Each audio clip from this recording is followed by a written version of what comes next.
వెతలు తీరును, కృపలు దొరుకును, సాటి లేనిది యేసుని నామం.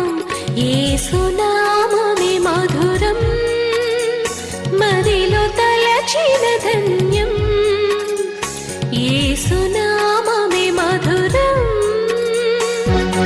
ప్రభువునందు ప్రియమైన దేవుని బిడ్డలారా, నేటి వాక్య ధ్యానానికి సహకారం నిన్నటి దినం వల్లే మరలా మా నాన్నగారు కారుపాటి జెరమియా స్వామిదాస్ గారు, ఏసే పరిష్కారం ప్రొడ్యూసర్ గారు, మా తల్లిగారి యొక్క జ్ఞాపకార్థం కీర్తిశేషురాలు శ్రీమతి ఎర్రగుంట సరోజిని గారు, గ్రేడ్ 2 రిటైర్డ్ నర్సింగ్ సూపరింటెండెంట్,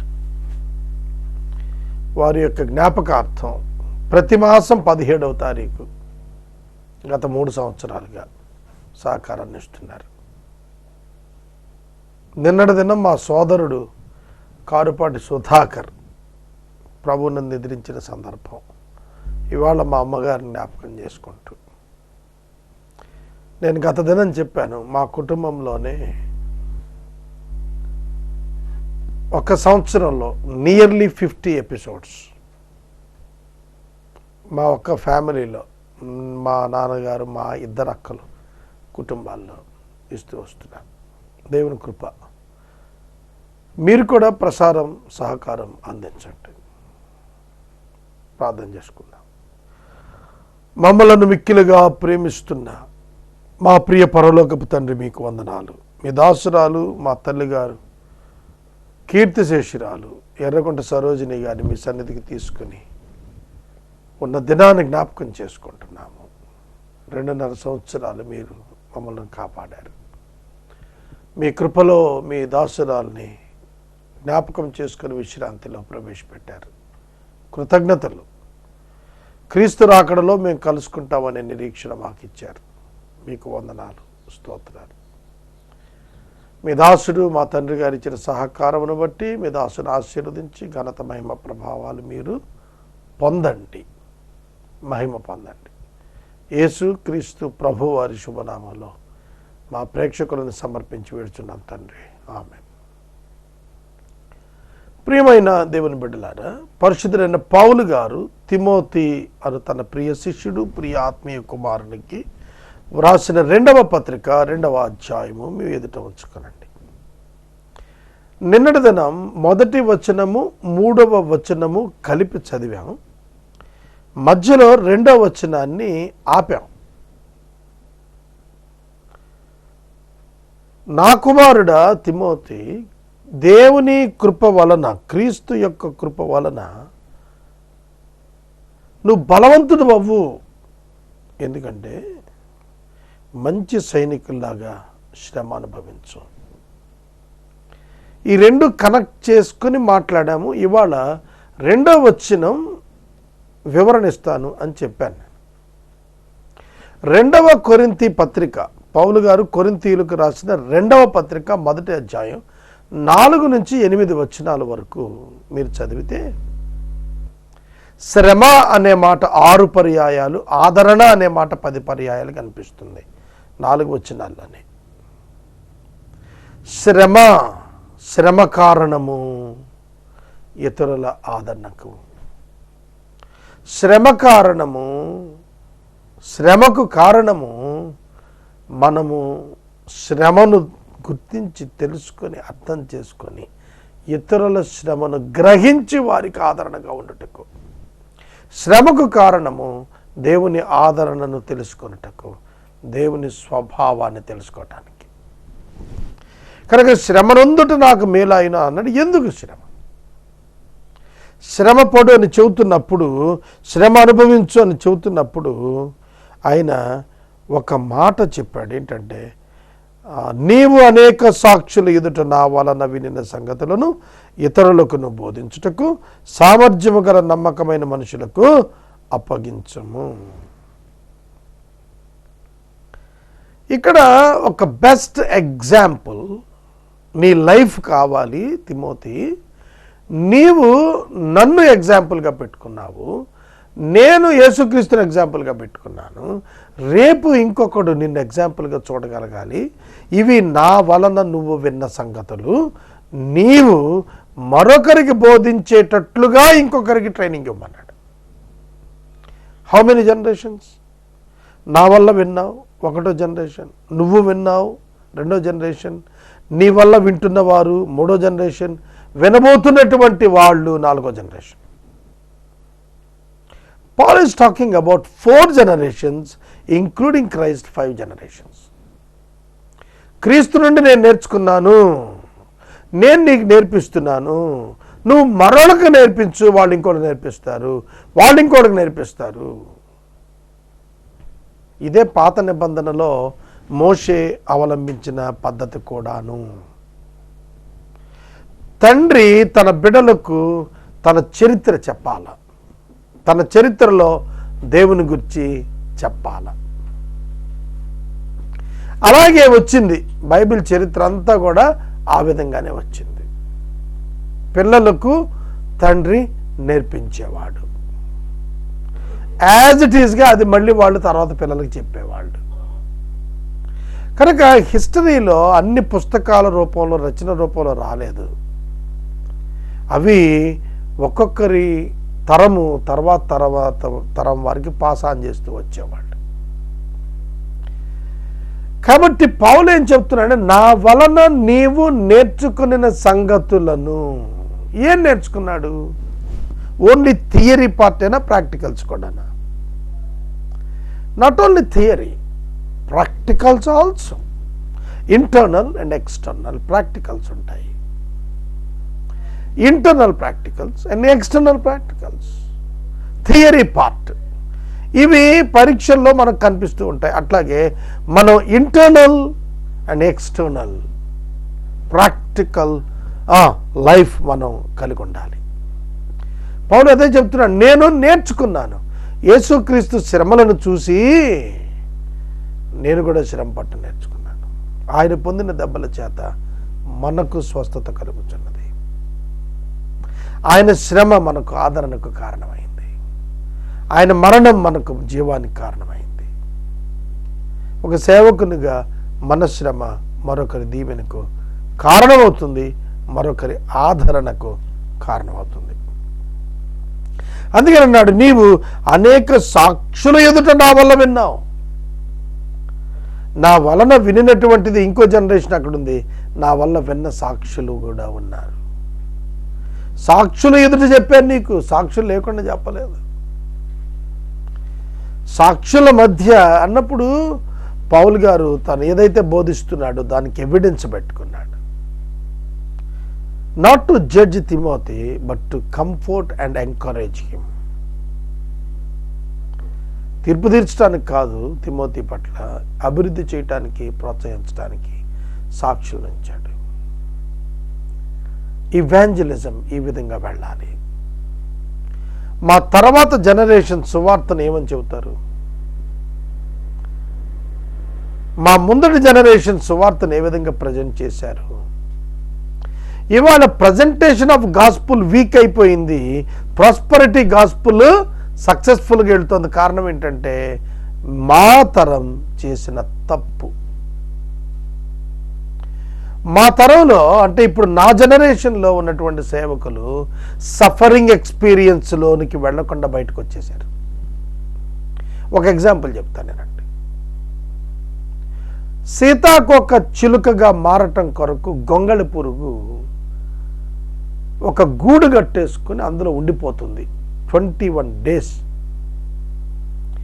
అది చాలా చాలా చాలా చిన్న సన్న రంధ్రంలో నుంచి బయటకు వస్తుంది. ఆ గొంగళి పురుగు సీతాకోక కింద రూపాంతరం చెందిన తర్వాత చాలా సన్నటి రంధ్రంలో నుంచి బయటకు వస్తుంది. చాలా ప్రయాసపడద్దండి, అది బయటికి రావటానికి పడే వేదన అంతా ఇంత కదా. ఆ గూడులో నుండి ఆ సన్నటి రంధ్రంలో నుంచి బయటికి రావటానికి దాని శరీరం ఎంతగా శ్రమ పెట్టుకుంటేనో, ఎంతగా నలిపేస్తేనో ఆ సన్నటి రంధ్రం నుంచి బయటికి రాలేదు. అలా ప్రయత్నం చేస్తున్న దృశ్యాన్ని ఒక వ్యక్తి చూచాడు. చూచి గబగబా దానికి హెల్ప్ చేద్దామని ఆ గూడు జాగ్రత్తగా చింపేసి సీతాకోక చిలుకను బయటికి తీశాడు. తీసి దాన్ని చూస్తున్నాడు. అది ఎగరటం లేదు, అలాగే పడుంది. మరొకటి చూశాడు, పక్కనే ఇంకొక సీతాకోక చిలుకగా మారింది, సన్నటి రంధ్రంలో నుంచి బయటకు వస్తుంది. అలా చూస్తూ ఉండగా చాలా ప్రయాసపడి బయటకు వచ్చేది ఎగిరిపోయింది. What is the difference? ఏంటి తేడా? ఆ సన్నటి రంధ్రం ద్వారా ఎంతో శ్రమకు ఓర్చి శ్రమపడి ప్రయత్నించి వెలుపటికి వచ్చేటప్పటికీ ఆ యత్నంలో దాని బలం అధికమైపోయింది. ఇతడు హెల్ప్ చేశాడు కదా, చింపేసి ఆ గూడు బయటికి తీశాడు. అది శ్రమ పడలేదు కదా, దానికి ఎగిరే శక్తి రాలేదు. అందుకనే మీకు తెలుసు, నా suffering is the source of blessing. శ్రమనందుట నాకు మేలాయను. మీకు విషయం చెప్పాలి. Solomon the king, the wise, sufferings లేవు లైఫ్లో, పడిపోయాడు. David the king, full of sufferings, ఆత్మీయంగా నిలబడ్డాడు. Suffering gives us the test gives us the hope, victory. Without test you can't get victory. శ్రమ లేకుండా, కష్టం లేకుండా, నష్టం లేకుండా, ఇబ్బంది లేకుండా, కన్నీరు లేకుండా నీ జీవితంలో ఆనందానికి అర్థం లేదు. అది ప్రాక్టికల్గా చూపించమన్నాడు. ప్రాక్టికల్గా నువ్వు శ్రమ పడవయ్యా, సేవకు వచ్చావు.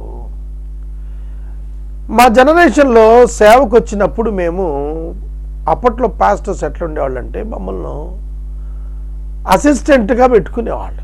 సంఘాల్లో సేవకులు చాలా లాంగ్ పీరియడ్ చెక్ చేసేవాళ్ళు. సేవ నేర్చుకున్నాడా లేదా, పరిచర్య నేర్చుకున్నాడా లేదా, వాక్యోపదేశం స్పోకెన్ స్కిల్స్ వచ్చినాయా లేదా అని చూసేవాడు కాదండి. ఆ రోజున ఇంటెగ్రిటీ అబ్బిందా లేదా, నోటి మాట మీద జయం వచ్చిందా లేదా, కంటి చూపు మీద జయం వచ్చిందా లేదా, ద్వంద్వత్వ ధోరణిలో పడ్డాడా, నిలబడ్డాడా, శ్రమకు లోనైనప్పుడు, ఫిజికల్ టాయిల్కి శ్రమకు అవసరమైనప్పుడు లొంగుతున్నాడా లేదా, ఇవన్నీ చూసిన తర్వాత అప్పుడు సేవకు పంపించేవాళ్ళు. ఇప్పుడు అట్లా కాదు కదండి. ఎవడింటి ముందు ఆడు బోర్డు పెట్టి నేను సేవకుని అంటాడు. You must be tested to be involved in the ministry. సేవలో కృపచేత బలవంతుడవ్వాలి, క్రీస్తు యొక్క శ్రమలలో పాలిభాగస్తుడవ్వాలి. ఆ రెండు ఎక్స్పీరియన్సెస్ లేకపోతే సేవలో పనికి రారు.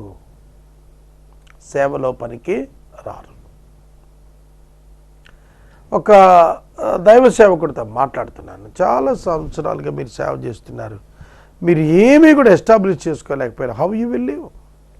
మీరు ఎలా బతుకుతారండి అని అడిగితే అని చెప్పాడు, God is with me. I know how to fish, I know how to do the ministry, I know how to be feed with the power of God.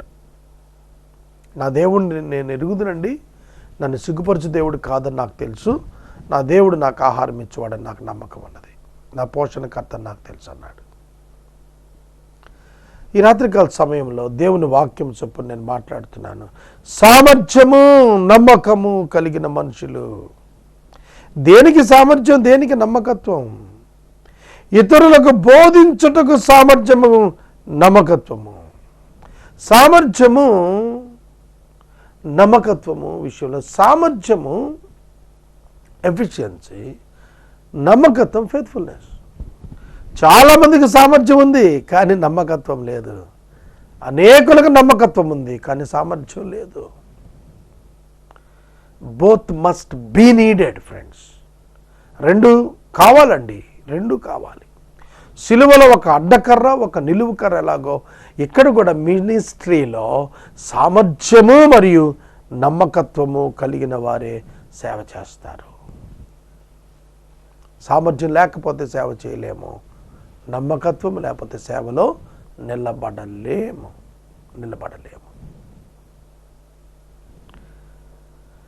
ఇక 4వ వచనానికి వెళదాం. సైనికుడెవడనో యుద్ధమునకు పోవునప్పుడు తన్ను దండులో చేర్చుకున్న వాడిని సంతోషపెట్టాలని ఈ జీవన వ్యాపారములలో చిక్కుకొనడు. No soldier gets entangled in civilian pursuits, since his aim is to please the one who enlisted him. తను ఎవరు ఎన్నుకున్నారో, ఎవరు పిలుచుకున్నారో ఆ మానవ అధిపతిని సంతోషపెట్టడానికి సైన్యంలో చేరినటువంటి వాడు ఎన్నడూ కూడా ప్రయత్నం చేయడం అన్నట్టు. అంటే the purpose of job is important rather than your organisation and administration. నువ్వు దేవుని సేవ చేయటానికి పిలువబడ్డావు తప్ప నీ సంస్థ సేవ చేయటానికి కాదు. ఇది చాలా ఇంపార్టెంట్ అండి, మనం తెలుసుకోవాల్సింది. జీవన వ్యాపారాల్లో చిక్కుకోకూడదు, జీవన వ్యాపారంలో చిక్కుకోకూడదు. Not to please the man. మనుషులు సంతోషపెట్టాలనే బ్రతుకు ఉండకూడదు, దేవుని సంతోషపెట్టాలి. నేను గాడ్స్ వర్క్లో ఉన్నా, గాడ్స్ వర్క్ చేస్తున్నాను. I must be careful, I must be responsible. నేను జాగ్రత్తగా ఉండాలి, నేను బాధ్యతగా ఉండాలి. అది నీ అంతరాత్మలో ఎప్పుడు రింగ్ అవుతూ ఉండాలి అనేది చెబుతున్నాడు. జట్టి అయి పోరాడేటువంటి వాడు నియమం ప్రకారం పోరాడకపోతే కిరీటం దక్కదు.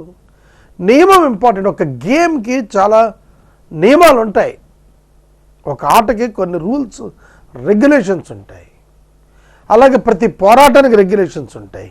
అట్లాగే సేవకు కూడా కొన్ని రెగ్యులేషన్స్ ఉన్నాయి. ఎవరు పడితే వాళ్ళు ఎక్కడ పడితే అక్కడ, ఎట్లా పడితే అక్కడ సేవ చేయటానికి లేదు. They must learn the word of God and they must get the experience in the ministry. ఈ రెండు లేకుండా సేవకు ఎవడు పనికిరాడు.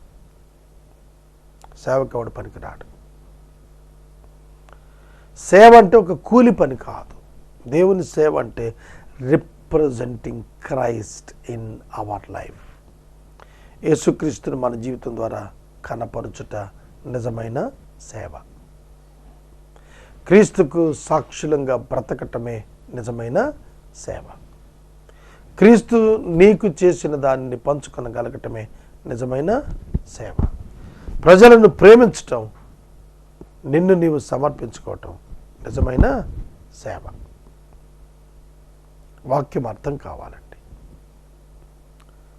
జట్టి అయిన వాడు పోరాడేటప్పుడు నియమం ప్రకారం పోరాడాలి, లేకపోతే కిరీటం దక్కదు. పాటుపడిన వ్యవసాయకుడే మొదటి ఫలాల్లో పాలు పుచ్చుకోవలసిన వాడు. నేను చెప్పు మాటలు ఆలోచింపము, అన్ని విషయములు ఎందు ప్రభువు నీకు వివేకం అనుగ్రహించును. Think over what I say, for the Lord will give you the understanding in everything. Understanding in everything, ప్రతి దానిలో గ్రహింపు కావాలి. ఇవాళ 99% గ్రహింపు లేని వారే బతుకుతున్నారు.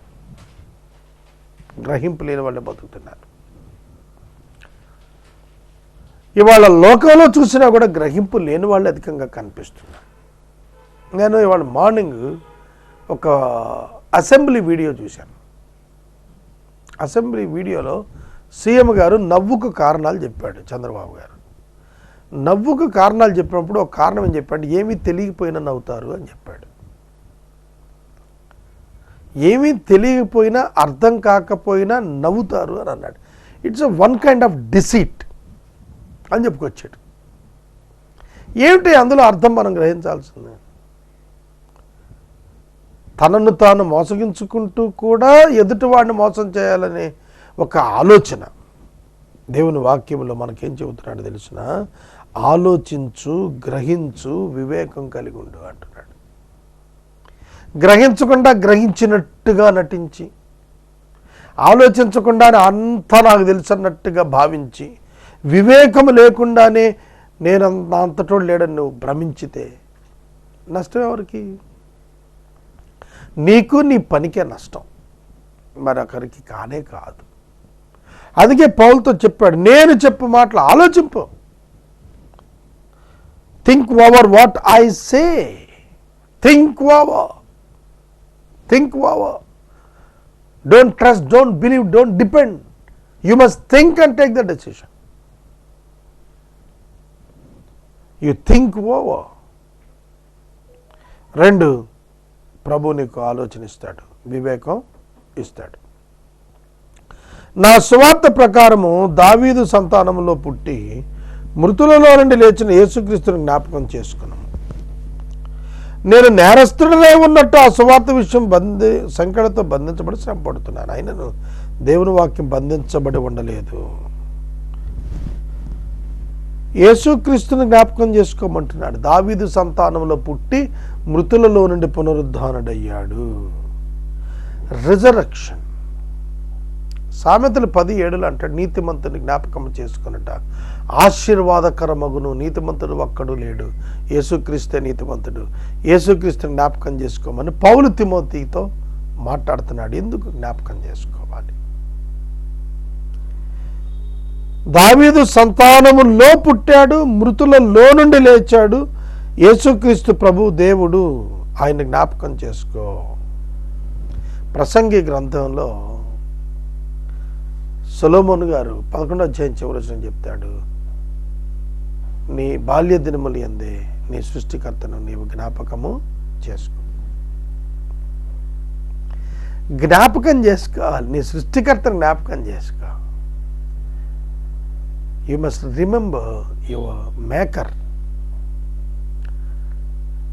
నేను నిన్న నా వెహికల్ 2-వీలరు సర్వీసింగ్ ఇమ్మని కోరితే వెళ్ళినప్పుడు అందులో మాన్యువల్ బుక్ ఒకటి ఉంది. ఆ మాన్యువల్ బుక్లో ఆ బండి యొక్క కంప్లీట్ మెకానిజం రాసి ఉంది. దానిలో ఏ పార్ట్స్ ఉన్నాయి, అవి ఎలా ఉంటవి, ఎక్కడ పెట్టారు, ఎలా వాడాలి, అవి ఎలా పనిచేస్తాయి అంతా ఇచ్చాడు మాన్యువల్లో.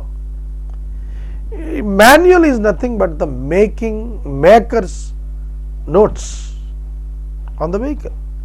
It's a maker's notes. దాన్ని తయారు చేసిన వాడు రాసిన పుస్తకం అది manual. You must understand your maker. You must remember your maker. నిన్ను ఎవరైతే నిర్మాణం చేశారో, నీ దేవుడై ఉన్నారో, ఆయన నువ్వు జ్ఞాపకం చేసుకోవాలి. సృష్టికర్తను జ్ఞాపకం చేసుకుంటే నీకు అర్థమవుతుంది ఆ సృష్టికర్త యేసుక్రీస్తే అని. నిన్ను నూతన సృష్టిగా మార్చడానికి వచ్చిన వాడు దేవుడే. పాతవి గతించేట్టు చేసి సమస్తం క్రొత్తవి చేయగలిగిన వాడు యేసుక్రీస్తు. అందుకని పౌలు చెప్పాడు, నువ్వు యేసుక్రీస్తుని జ్ఞాపకం చేసుకోవయ్యా. నేను బంధించబడితే దేవుని వాక్యం బంధించబడలేదు. దేవునికి స్తోత్రం. నేను ఒక్కడే చచ్చిపోతే సువార్త ఉండదా? ఇక నేను ఒక్కడే ఆగిపోతే సువార్త ఉండదా?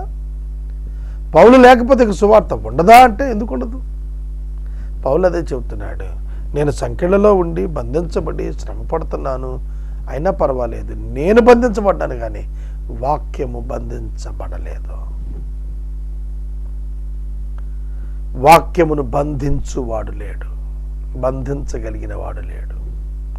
It has its own power of saving people. ప్రజలను రక్షించేటువంటి ఒక మహోన్నత శక్తి దేవుని వాక్యానికి ఉన్నది.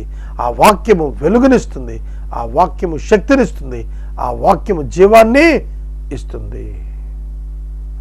అందుకే ఆ వాక్యమైన యేసును జ్ఞాపకం చేసుకోమన్నాడు. అందుచేత ఏర్పరచబడిన వారు నిత్యమైన మహిమతో కూడా యేసుక్రీస్తు రక్షణ పొందాలని నేను వారి కొరకు సమస్తం ఓర్చుకుంటున్నాను. ఇవాంజలిజంలో మనకు ఓర్పు అవసరం. ఎందుకంటే మన వాక్యం ద్వారా ఎవరు రక్షించబడాలో దేవునికి ఒక చిత్తం ఉన్నది. అది జరుగులాగిన మనకు ఓర్పు కావాలి, సహనం కావాలి. ఒక ఇవాంజలిస్ట్ ఎప్పుడు కూడా సహనమూర్తి కావాలి. అద్భుతమైనటువంటి టాలరెన్స్ పవర్ ఉండాలి. ఒక కనిపెట్టుకునేటువంటి స్వభావం కలిగి ఉండాలి evangelist.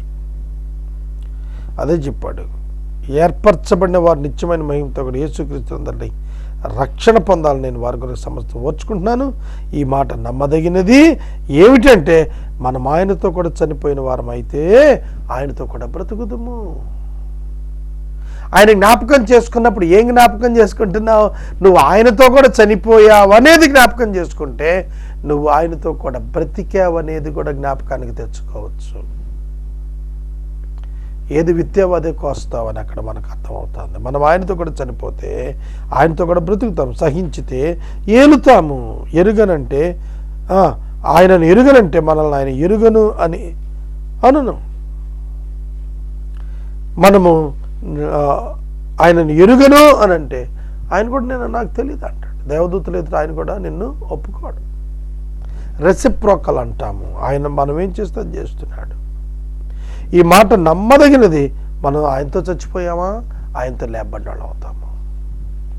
If you died with Christ and you will rise with Jesus or you will rise in Jesus. యేసులోనూ పునరుద్ధానం చెందావు. యేసు నందు నువ్వు మరణిస్తే యేసు నందే నువ్వు నిత్య జీవాన్ని పునరుద్ధానాన్ని పొందుకున్నావు.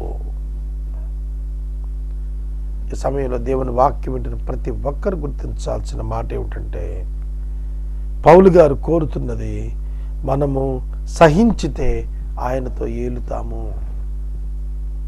సహనము, శ్రమ ఇవన్నీ కూడా దీవెనకు కారణాలు.